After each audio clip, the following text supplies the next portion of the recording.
Дівки, усім доброго ранку. Залишилось 2 дня до закриття каталога. І хочу вам сказати про такі класні масочки для волосся. Їх вистачає, до речі, на 2-3 рази. Ціна всього 29,90.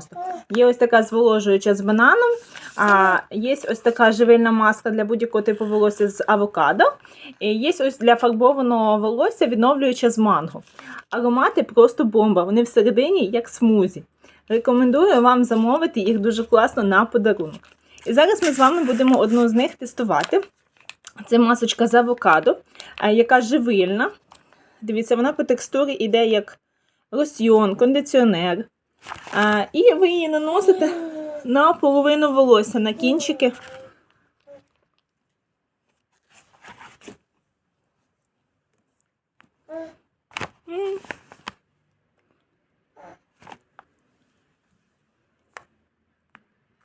Тримаєте, значить, 5-10 хвилин. Масочка діє, зволожує ваше волосся, насищує. Воно потім дуже класно розчісується, буде блискуче і гладеньке. Рекомендую замовити такі масочки, вони у нас просто бомба. Усім гарного дня, з вами була Оксана Копанець.